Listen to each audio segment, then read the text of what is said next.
Welcome back to the laboratory. On this video, we're going to be continuing our Cordyceps journey. We're going to be brewing up a nutritious broth. We're going to be pressure cooking that nutritious broth. We're going to be using all sorts of other fun mycology and Cordyceps related ingredients that I've been storing on my shelf back there. Some of which will be things like long grain brown rice, this whole tub of ingredients that I've been storing up and we'll get to in just a second. And we're finally going to put to good use the tiny little monotubs that we created in the last video. It's been a long time coming. I've got a liquid culture of 3 different varieties of Cordyceps waiting on that shelf right up there for us to dive into in this video. But before we get to all that, let's jump onto the computer over there so I can show you the 3 different varieties of Cordyceps that we're going to be growing. So I'll leave this up on the screen for a second and let you sort of absorb it.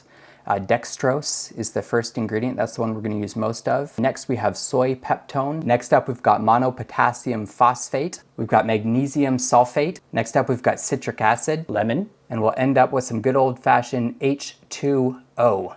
2 smacking cups of it, to be exact. But we're actually going to use more than that because we're going to be making multiple batches of our broth. So let me show you what we're actually growing. This is going to be our first strain. This is the strain that I'm most looking forward to. This is our variegated Cordyceps militaris. So normally these Cordyceps look a little bit more like this one right here. This is a classic Cordyceps militaris. We're also going to be growing this, but this is an albino variety. And that's the one that actually got me interested in doing this project in the first place. But in addition to that, we're also going to be growing a Hades variety, which is just another strain that I found on Etsy somewhere.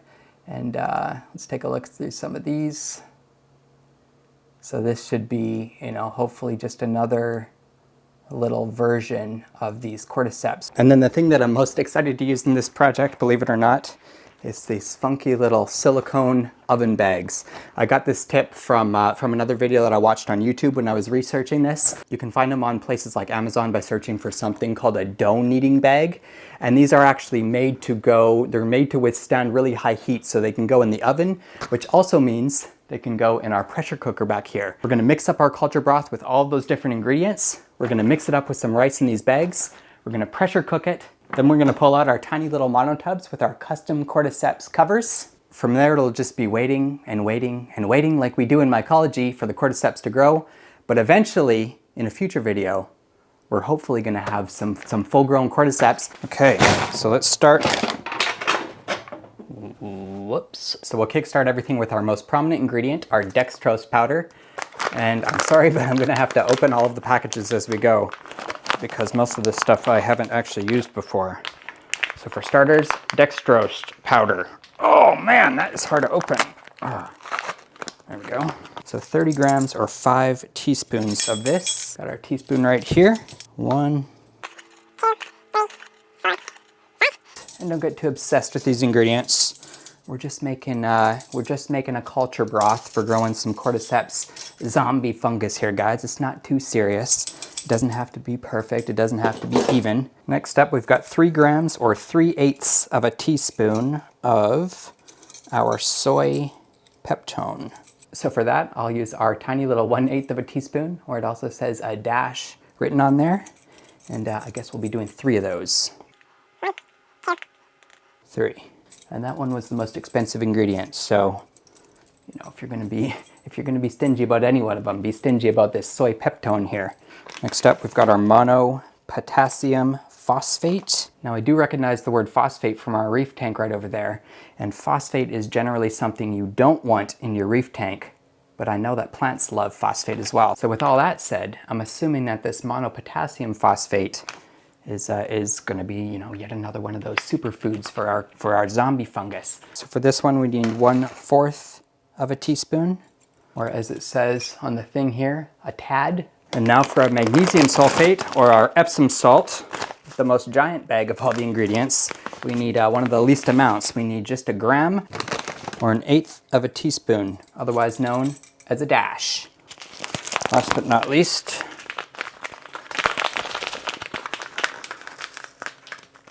oh, I realize these packs have a little tab on them to make it easy to open.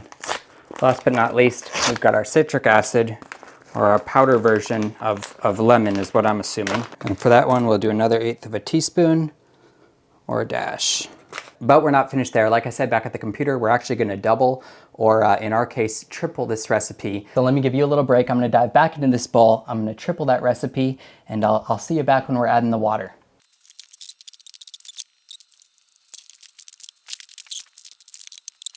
And now that we've got our recipe tripled, it's time to add the water.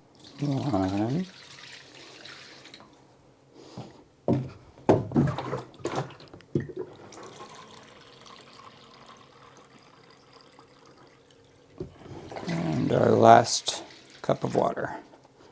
And now we got to give this a really good mix-in.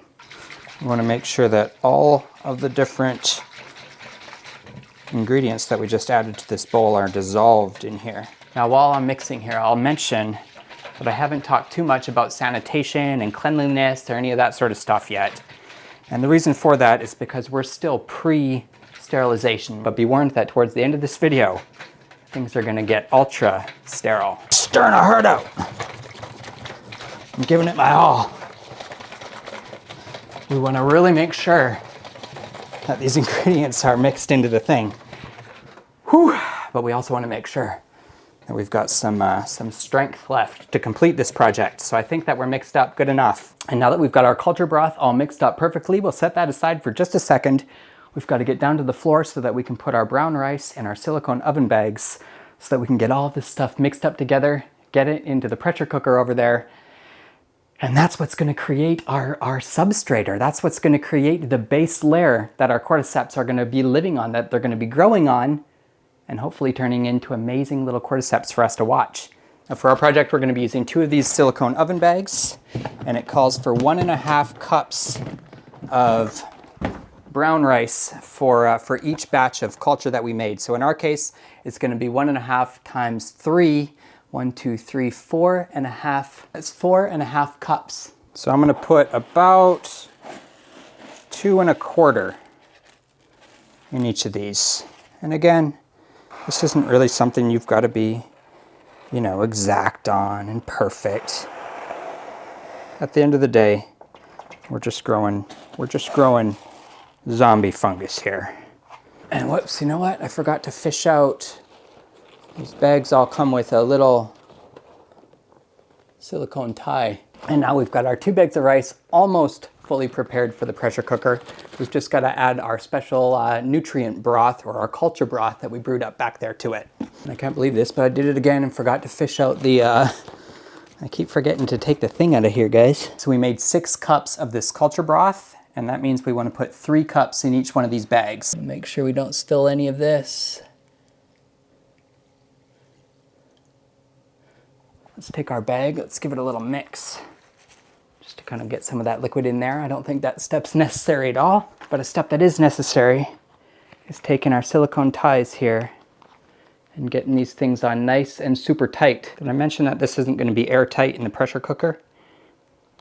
If this falls over, of course, the liquid will kind of spill out of this top here. So we're going to make sure when it's in the pressure cooker to kind of keep it in an upright position. And, you know, that should be fine. We just want to make sure it doesn't fall over, because this liquid will actually spill out. Pressure cookers just don't work right if you don't fill them up with water first. And I usually like to fill up right to where it starts to look a little burny.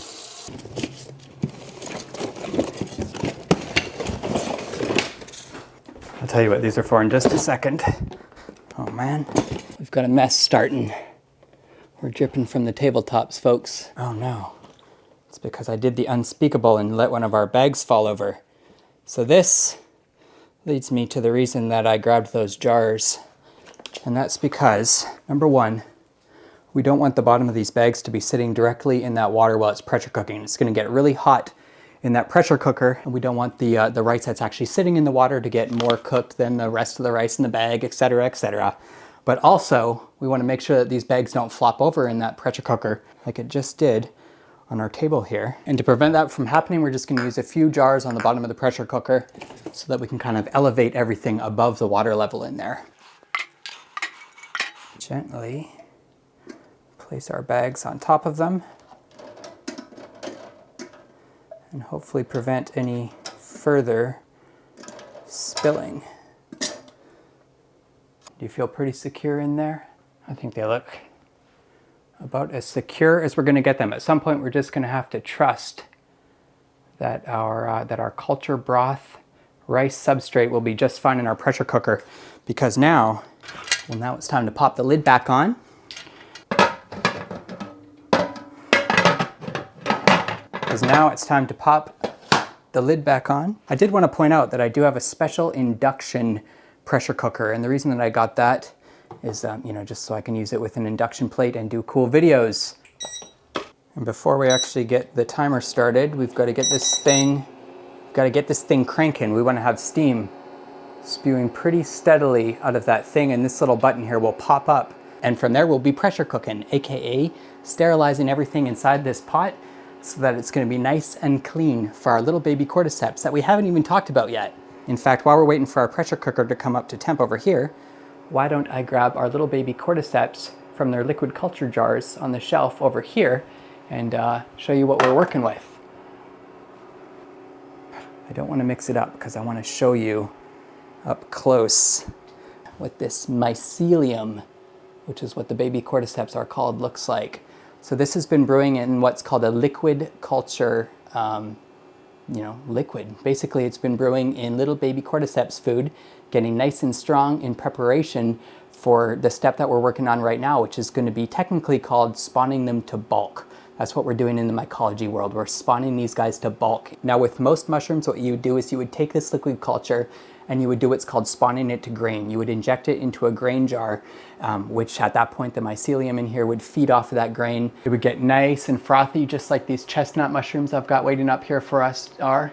At that point, you would take the grain and you would mix it into a substrate for the mushrooms to start growing on, just like we're doing in our button mushroom project in another video. But in the special case of our zombie fungus cordyceps, we're actually going to take this liquid culture and we're going to go directly to bulk. So that means we're going to take our brown rice substrate that we're preparing back here in the pressure cooker, and we're going to pour this mycelium from the liquid culture that we've been preparing right on top of it. And if you're scratching your head wondering why this zombie fungus is so different, why we're going directly from a liquid culture into the bulk substrate, well, it's simply because zombie fungus is a special fungus. In the wild, they feed off of insects like ants and things like that. They require a highly nutritious superfood, just like the diet in the culture broth that we made back here for them was. And because of all of that, that leads me to my next point, which kind of loops around to a point that I was talking about earlier in this video.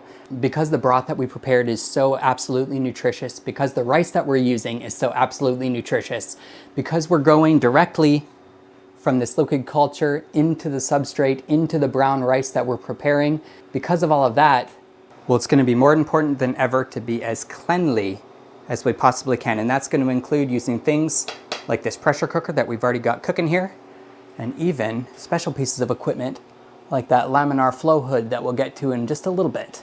And let me give you one more shot of the 3 different varieties, or the 3 different liquid cultures that we've got prepared. I can almost hear it.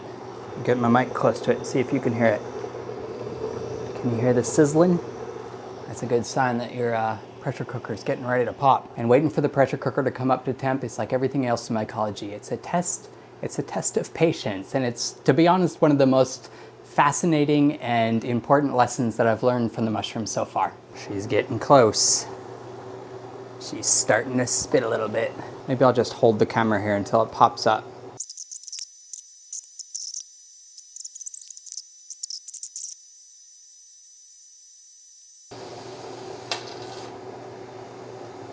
Woohoo!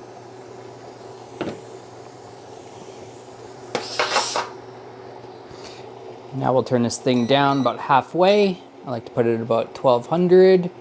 And we will get the timer set for 60 minutes we're going to pressure cook this for. And in the meantime, this little gauge right here is going to raise up to about 15 psi. For me, it usually hovers between about 15 and 16. And that's where we want to keep it, to make sure that everything inside of this pressure cooker gets sterilized.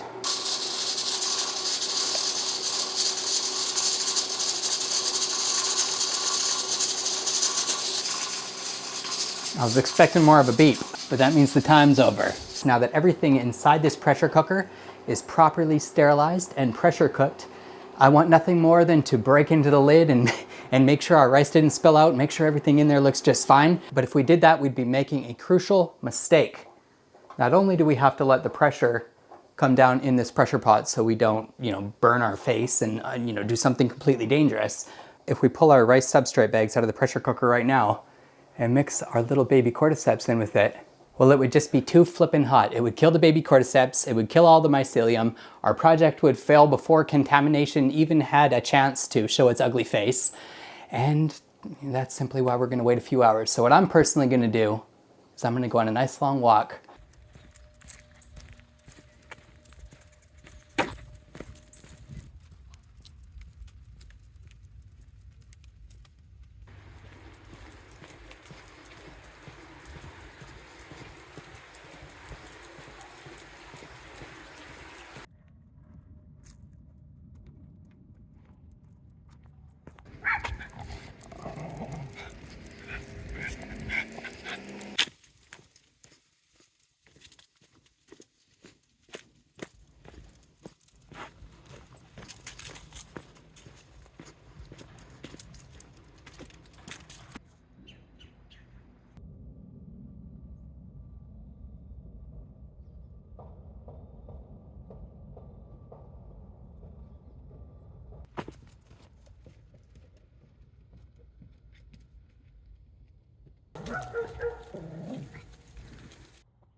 Whew. Whew. So it's been a few hours. I'm back from my walk. The pressure cooker back here is still a little warm to the touch, but it's not too bad. I'm anxious to get inside. I'm anxious to see what we got. I'm anxious to see if our brown rice and culture broth is spilled all over the inside of the pressure cooker there. I'm anxious to squeeze it and see how it feels. But before we do that, we've got a very important step that we cannot forget, especially when we're working with cordyceps, and that is sanitation. We've reached the part of the video where everything must be spick and span, everything must be sterilized. And rather than tell you about why now, let's just strap our gloves on and I'll tell you about it. I'll tell you about it while we crack into this pressure cooker back here. Ooh, that feels clean.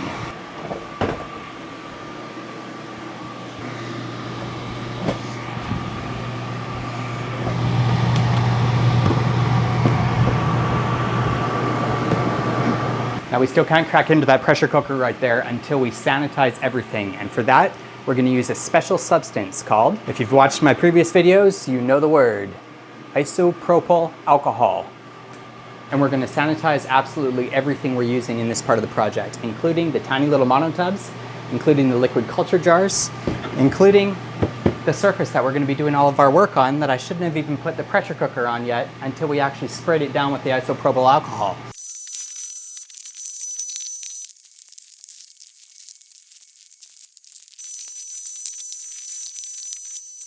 All right, and we are cleaned up. We're finally ready to crack into the pressure cooker. Let's stop talking about it. Let's be more about it.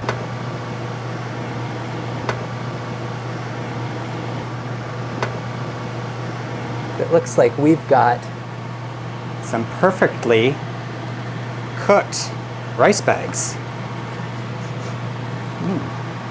Ricey, ricey. I'm not sure if this is, overcooked, undercooked, whatever, but it kind of feels like a bit of a stiff marshmallow. The result that we're looking for, what we actually want to do is we want to have about an inch of our ricey substrate on the bottom of our tiny monotubs here. I did forget one important thing though. Before we actually get going, let me grab the liquid culture jars. I forgot to spray them down. And just to recap, we're doing a Cordyceps Hades strain. My favorite, the variegated albino Cordyceps. And last but not least, is just your regular old standard Cordyceps militaris. And while I break into these rice bags, let me tell you about what a laminar flow hood is. A laminar flow hood is basically just an air pump, a HEPA filter, a hospital grade HEPA filter, a really big, thick, like 6-inch filter. Is that 6 inches? Maybe more like this. The whole point of this thing is to just force air down into this box and shove it through that HEPA filter. And the result is a nice, clean, sterile flow of air coming out of our laminar flow hood.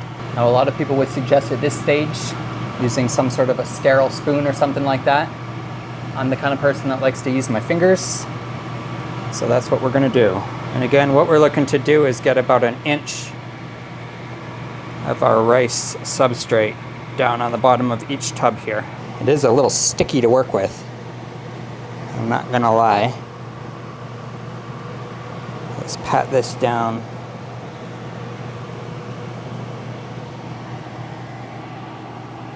Now, I don't want to touch too much, but I do just want to show you that we've got about 1 inch in the bottom of our tiny monotub here. Also take note of my custom airflow filters. We'll talk about those before the end of this video, I'm sure. Wasn't expecting it to be quite as sticky as it is.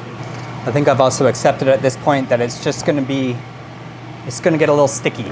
This is the first time in this video that I'm actually getting a little bit concerned on whether this is gonna work or not. It might just be the nervousness of working in front of the flow hood. And now we've got all our rice used up.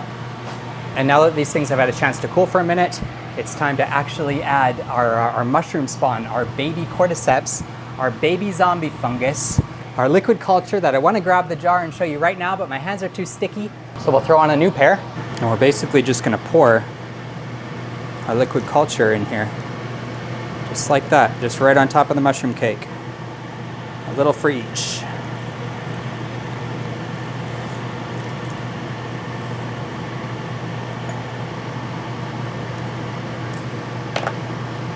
Should we get everything?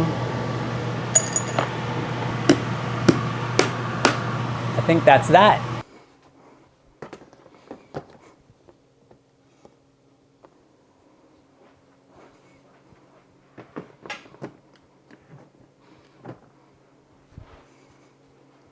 Hold on, we're gonna do a pop-up. And that's pretty much all there is to it.